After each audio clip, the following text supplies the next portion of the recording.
needs to hear this, but the Black community has to stop with the internalized racism. So, two stories. One, I work in an office at a tech company. I also go to school in the evenings getting my MBA. So I'm leaving, I'm on the elevator. I'm looking forward to class or whatever. Two Black girls get on the elevator and they're like, oh, it's 4:30. Yep, I remember when I used to be a BDR. I've never been a BDR in my life. Just a level set, if you don't work in sales, BDR means business development rep. It's usually first job you get out of college. And also there are a lot of Black people in that role because it's kind of entry level. I have never been an account executive, never been a BDR. My background is engineering. I'm an engineer. So me, I'm just like, damn, I'm vibed out. I really don't care. But if I was in a different mood, I probably would have called her out. Because why do you make that assumption that I am the lowest level in the sales organization, let alone the lowest level in an organization typically? When people say they don't care about something, I think it's cap. I think she care, but look, we'll get there. Second example, I'm getting my lashes done, and one of the lash techs has a new client, and the client is in scrubs, and they're talking, and the lady's like, oh, I haven't had lashes in a while, like I'm super busy with my work. And immediately she says, oh, are you a nurse? And the lady's like, I'm a physician, an OBGYN. And I'm just like, yes, why do we have to, and not we as a collective, but why do some people have to immediately say, oh, they're just a nurse? Why can't we immediately say, oh, you're a doctor? Or just say, are you a doctor or a nurse? Like, All right, so let me break this down, okay? Because first of all, I want to say congratulations to her for being an engineer. Because very rarely do you find women that are engineers, right? Very rarely.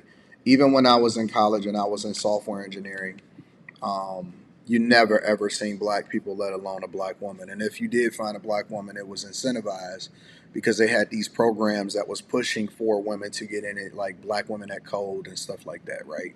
I'm not sure exactly what type of engineer that she is, but I'm gonna assume that she's a software engineer, right? Because she says she works at a tech company. Anyways, congratulations to her, and she looks pretty. You know what I'm saying? I like when women carry a feminine look, and it's a departure from what the usual is. And the reason why I'm complimenting her is because I think it's very rare, and we also need to celebrate it. But at the same time, she needs to be more mindful at the fact that this is our norm. It's not that it's internalized racism. It's that this is something that you're not used to seeing in our culture because we push some of the most degenerate BS that you can think of. And so instead of being critical of it, you got to start giving grace in this situation because they don't know any better. The reason why I'm so tough on black culture instead of black people, right? Because black people are not a monolith. And I try to catch myself when I say black people a lot of times when I'm referring to something because I believe it's the culture. The culture is the thing that influences you, and it's the thing that we push out that's the most popular, that ultimately we then all have to become a monolith around to make sure that we are fitting in with other people that look like us, because whether we like it or not, and I may stand on the fact that I only evaluate people and I only rock with people based off of character.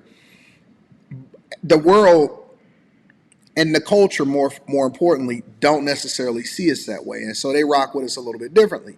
But here's the fact of the matter is that we're all moving based off of proximity, and I think it's a little bit disingenuous for her to say it's internalized racism. It's not internalized racism.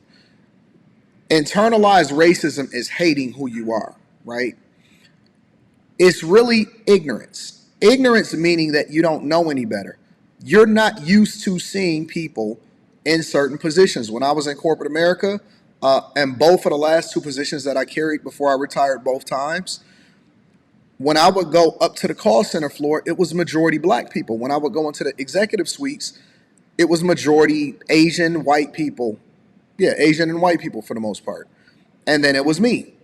And so when I would walk down there, they would just kind of be like, who is this guy? Or whatever, so on and so forth. Because I spent the majority of my time when I first got into corporate America, or when I would first come into the building, I would spend the majority of my time walking around, making friends with Kool-Aid, you know what I'm saying? Making sure that I'm likable and doing meetings. And then I would do all of my work afterwards because that's the way that you move up in corporate America. And I'm not going to get too much into that. But my point is that when I would explain to them what I did, or I would introduce myself, because I wasn't the type of person that just stayed siloed. I was very, very, very much participatory in what's going on inside of inside of the entire building. And I would volunteer for stuff, and that's the way that you move up in corporate America. They would just be surprised. And then when they seen that you was actually a down to earth person, and you didn't kind of look down on them, but you just kind of interacted with people, because my goal was to understand what they did, because I was in UX UI. And my goal was to understand how they affected the company, so that I can design the products, or I can get my team to design the products that best suited them, so that we can be as efficient as possible and create the best product as possible. They actually started to embrace me, and then they got curious, so that they can then, make that transition, because they wanted to know how I got to where I was.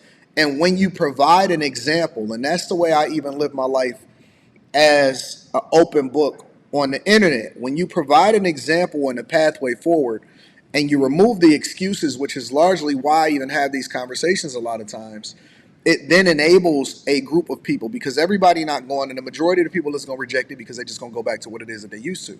But when you remove the excuses by being the example and actually showing the fruit, it manifests itself in some people's lives to where they want to do better, or they start to influence their kids to do better.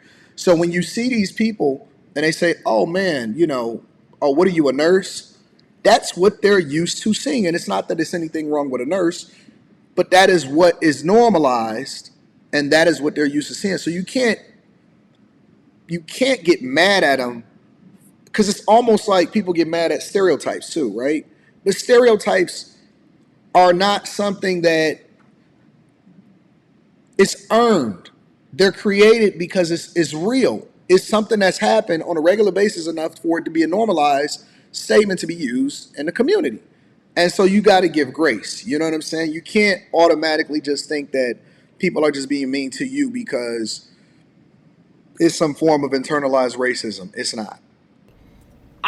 Maybe I'm strict, but we need to recognize that some of this is internalized racism. Know I'm gonna ruffle a lot of feathers when I say this, but a lot of black women in management do not be pleasant to work with at all. I worked for a black woman that was in management one time, and she was horrible. And the other black ladies that I worked with, they were horrible. A lot of the times, y'all make these stereotypes that they have about us true because of how y'all behave and how y'all choose to carry yourselves. It's the truth. Some of y'all are so mean-spirited and so hateful to the point to where it hurts. You can't even see it, because you've never been checked before. It don't cost nothing to be kind to somebody. It don't cost nothing to be nice to somebody. I'll be walking around with a heart full of hate, quoting Bible scriptures. Please be quiet. But to be honest, in my experience with working, I don't think working with women in general is a pleasant experience, because And that, a lot of times it's because they're not used to it. And so they wear their career on their sleeve and as a badge of honor, instead of just leveraging that to make money and then still being able to be a normal person. They become angry at the world. A lot of times, a lot of these women are driven towards success, or they spend all of their time trying to be successful in corporate America, and they use that as a weapon. It's almost like the kid in school that used to get beat up, and now, he dedicated his entire life not to be successful, but becoming successful to prove to other people that, remember me, I used to be the kid that was bullied in school. And so they haven't developed those social skills. They haven't developed the character to go along with whatever it is that they put together from a career, to go to, to make sure that they match it. And so they're gonna be an asshole over here. They very difficult to work with, entitled, different perspectives, and they're gonna let you know that. That is the experience that a lot of people have working with these women, but it's not all women.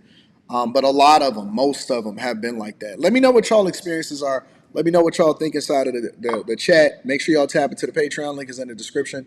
Teach Henley, 40% off your first order, 20% off for life. I love you. I appreciate you. We're going to extend this conversation into the Millionaire Morning Show.